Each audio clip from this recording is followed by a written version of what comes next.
आज ओमनी बस के हवाले से 26 नवंबर के ऑनवर्ड्स जो पूरी पाकिस्तानी कौम ने देखा, जुल्म, बर्बरियत, निहत्ते मासूम लोगों पर गोलियां चलाना, शहीद करना, उसी हवाले से आज पेशावर हाई कोर्ट में हियरिंग थी।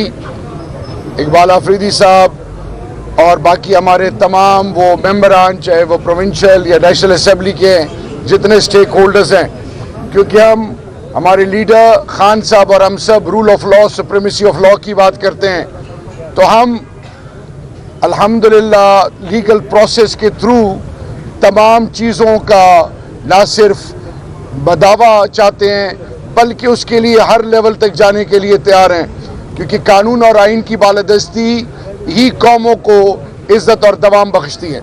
मैं मौज़म भट्ट साहब, उनकी लीगल टीम का, ILF का तहे दिल से मशकूर हूँ और मैं ILF को खिराज तहसीन पेश करता हूँ कि ये सेल्फलेसली खान के साथ PTI के हर वर्कर के लिए, हम सब के लिए इन्होंने अपनी प्रैक्टिसेस कुर्बान की, सब कुछ कुर्बान किया, यहाँ तक इन पे FIRs तक कटी, लेकिन अल्हम्दुलिल्लाह ये लोग खड़े रहे हैं। ये खिराज तहसीन के मुस्तहिक हैं, ये वो हीरोज़ हैं जिन पर हमें फ़ख्र है अलॉन्ग बाकी तमाम स्टेक होल्डर्स।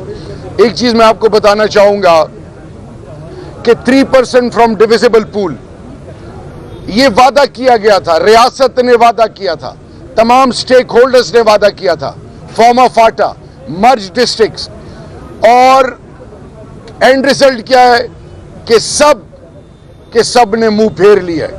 ये बुनियादों को खोखला करना है, चाहे वो गिलगित बल्तिस्तान हो, चाहे वो आज़ाद कश्मीर हो, चाहे वो खैबर पख्तूनख्वा हो, चाहे वो बलूचिस्तान हो, चाहे वो पंजाब और सिंध के वो बासी हों जिनकी आज के दौर में जुल्म और बर्बरियत, चादर और चारदीवारी को पामाल करना अगलों ने अपना हक समझा हुआ है, उनके बुनियादी हकूक सलब कर रहे हैं। मेरे कोहाट का 20 अरब रुपए से ज़्यादा रॉयल्टी वफाक, इसी तरह हमें हर लेवल पर हमारी हर चीज़ को उन्होंने रोका हुआ है। सिर्फ इतना कहना है कि रियासत सबकी है, रियासत के तमाम स्टेक होल्डर्स को ये एहसास होना चाहिए, माजी से सीखना चाहिए, अपनी बुनियादों को खोखला मत करें। और एक स्टेप और, आज हम एक और चीज़ देख रहे हैं, वो क्या है कि पंजाब में जिस बदतरीन टॉर्चर से PTI के वर्कर्स, टिकट होल्डर्स, पार्लियामेंटेरियन गुजर रहे हैं, मतलब मेरे पास अल्फाज नहीं है। ये क्या साबित कर रहे हैं, ये क्यों ये अमल कर रहे हैं? एक तरफ तो ये ड्रामा रचा रहे हैं कि ये मुज़ाकरात, तो अभी हमने देखा कि जिस तरीके से 8 फरवरी में दफ़ा 144 पंजाब में लगाई गई, निहत्ते मासूम वर्कर्स को ना सिर्फ जलील और रुसवा किया जा रहा है, उनकी बुनियादी हकूक को सलब किया जा रहा है। हर पाकिस्तानी का, हर शहरी का पुरअमन एहतजाज आइन और कानून इजाज़त देता है। इसी तरह मैं ये और बात करना चाहूँगा, हमारे जितने कैदीज हैं, जितने भी कैदी हैं जेलों में जो पड़े हुए हैं, उनके साथ बदतरीन रवैया अपनाया जा रहा है, उनको डिलिबरेटली टॉर्चर किया जा रहा है। ये क्यों हो रहा है? इसके पीछे क्या मकसद है? ये वो तमाम चीजें हैं जो पाकिस्तान की बुनियादों को खोखला करने वाली चीज है। हम गैरतमंद बावकार कौम हैं, हम सब सिंध, बलूचिस्तान, पंजाब, खैबर पख्तूनख्वा, गिलगित बल्तिस्तान, आज़ाद कश्मीर, इस्लामाबाद टेरिटरी, ये पाकिस्तान की तमाम इकाइयाँ पाकिस्तान की बुनियाद हैं। इनके बासियों को इज्जत देना हम पर फर्ज है। मैं एक दफ़ा फिर कहूँगा, जितना भी जबर आजमा लें, कर लें, जितना भी ये जिस फस्तायत तक चले जाएं, दिन ब दिन लोग खान के साथ और जुड़ते जा रहे हैं। इंशाअल्लाह रब्बुल इज़्ज़त के फजल से खान सुरखरू है, खान सुरखरू होगा और रब्बे ज़ुल जलाल के फजल से ये अंधेरी रात ख़त्म होने वाली है। सबको होश के राखों लेने चाहिए। IMF क्या क्या इनके गिनवाऊँ, इस वक्त करप्शन का बाजार गर्म है और अपनी ज़ाती मफादात को जिस तरीके से ये तरजीह दे रहे हैं, तो ये दिन याद रखिए, सियासत तो उनकी ख़त्म हो गई है, लेकिन आने वाली नस्लों के लिए ये इबरत बन रहे जा रहे हैं, ये फॉर्म 47 के बेनिफिशरी। जी थोड़ा सा ये बताएं कि क्या कहेंगे। देखिए जी, शेर अफजल मरवत की पार्टी के लिए बहुत खिदमात हैं। मुश्किल में खड़ा हुआ मुझ में ये अखलाकी जुर्रत है, मेरी बीवी, मेरे बच्चों के लिए बहुत सारे वर्कर्स, बहुत सारे लीडर्स, पूरे खैबर पख्तूनख्वा पंजाब में जहां जहां पे उसको बुलाया गया वो पहुंचा। जहां तक party discipline code of conduct की बात है, उसके हम सब पाबंद हैं। इंशाअल्लाह मेरा ईमान और यकीन है, खान साहब एक बड़े रहमदिल, एक बड़े बाकिरदार और एक बावकार शख्सियत के मालिक हैं।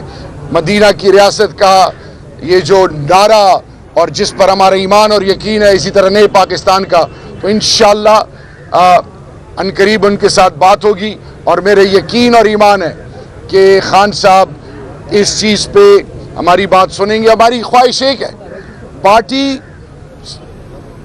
को मुनज़्ज़म करना, rule conduct code of conduct के तहत सबको रखना, सबके ऊपर ये फ़र्ज़ है। थोड़ा सा मैं एक बात यह कहना चाहूँगा कि इस टाइम शेर अफजल मरवत साहब की भी जिम्मेदारी है, सबकी जिम्मेदारी है कि खान साहब पे फोकस करें।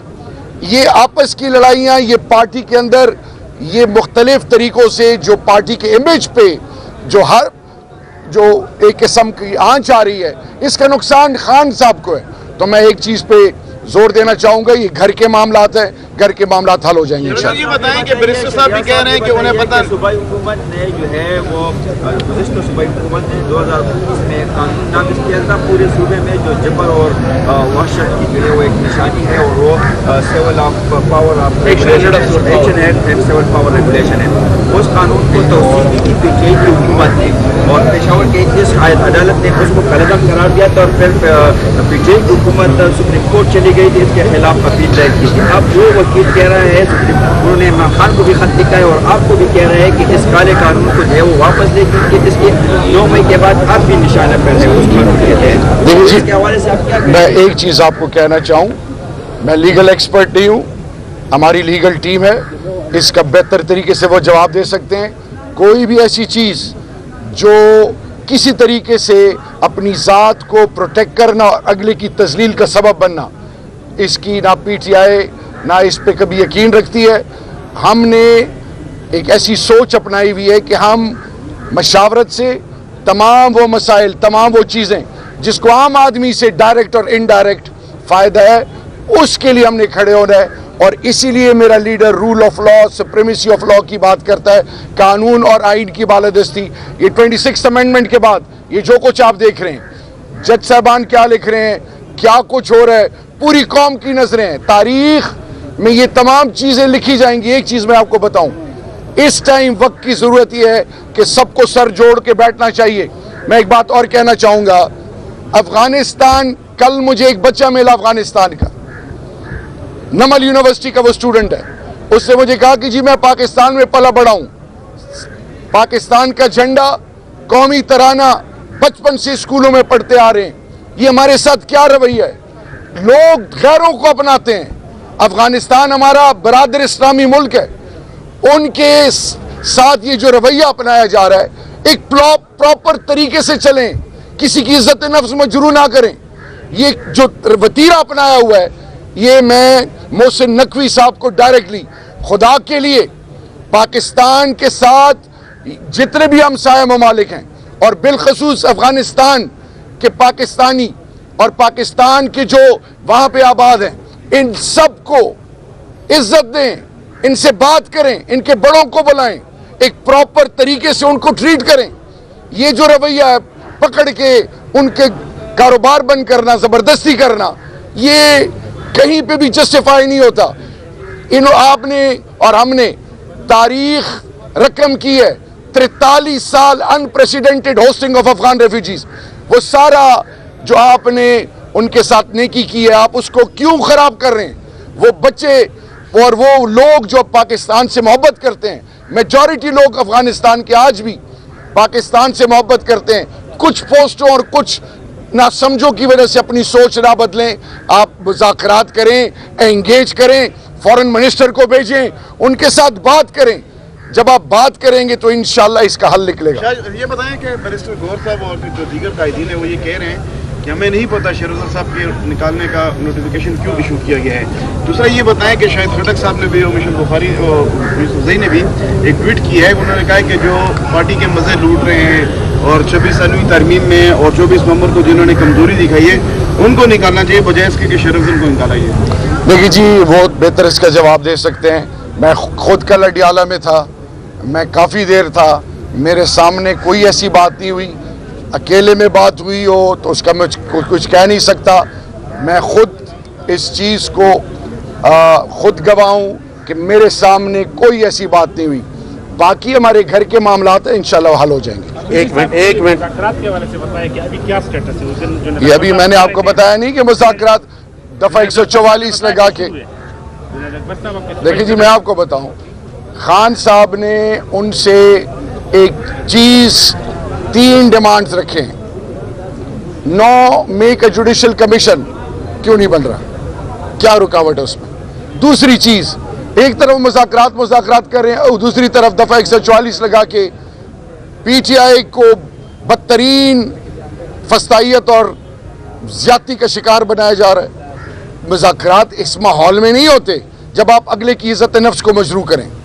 शरार अफरीदी साहब बदतरीन फस्तैयत का तो आप खेला कर रहे हैं पंजाब हुकूमत से, वफाकी हुकूमत से। दूसरी जानिब आपकी खैबर पख्तूनख्वा हुकूमत भी तो बदतरीन फस्तैयत कर रही है। पश्तून कौमी जगह के मशरान को उठा रहे हैं, गायब कर रहे हैं। गुज़श्ता रोज़ जमरोद में अमन के लिए जलसा करने वालों पर दहशतगर्दी के मुकदमा दर्ज हुए हैं। तो क्या कहेंगे इस बदतरीन फस्तैयत की? आप तो मीडिया पे आके आवाज़ उठाते हैं, ये खैबर पख्तूनख्वा के अवाम किधर जाएँ? आपको इस सवाल पे मैं खिराज तहसीन पेश करता हूँ। जब हम अपनी बात करते हैं और हमें अपनी तकलीफ़ का एहसास है तो इसी तरह हमें सबकी तकलीफ़ का एहसास होना चाहिए। इस पे अली अमीन गंडापुर साहब ने भी आवाज़ उठाई हुई है, 12 पार्लियामेंटेरियन ने उनको एंगेज किया हुआ है। खान साहब की भी इस पे डायरेक्टिव्स हैं। इंशाल्लाह इस पे अनकरीब, यहाँ तक प्रोविंशियल गवर्नमेंट ने डिसाइड किया है कि इसके लिए इसके हवाले से ना सिर्फ पार्लियामेंट बल्कि हर फोरम पे और स्पेशली अदालतों के ज़रिए भी हम वो तमाम चीज़ें जिसकी वजह से KPK के बारे में एक तस्वर या एक सोच बनाई जा रही है उसकी नफ़ी की जाए। कोई भी कानून और आइन से बालातर नहीं, लेकिन ये वतीरा जो कि किसी की इज्जत, कोई हक की आवाज़ उठाए, आप उनको एंगेज करें, उनसे बात करें, आप उनसे बात करें, दलील की गुफ्तगू, दलील का रास्ता इख्तियार करें, ना कि आप किसी की तस्लील का सबब बने। अफरीदी साहब, आपने कहा कि शेर अब्दुल मरवत का मसला जो है वो घर का है, लेकिन वो घर का ही नहीं रहा तो क्या कौमी असम्बली की सीट रहेगी? देखिए मेरी बात सुने, वक्त से पहले कोई ऐसी बात नहीं करनी चाहिए। कल तो मैं वहाँ पे बैरिस्टर गौहर चेयरमैन है, वो कह रहे हैं कि जी मुझे नहीं पता। जब तक हम खान से, क्योंकि मैं 2 दफ़ा हफ्ते में GHQ केस में अडियाला में खान साहब से मिलता हूँ, तो चीज़ क्लियर हो जाएगी। थोड़ा आप सब्र कर लें।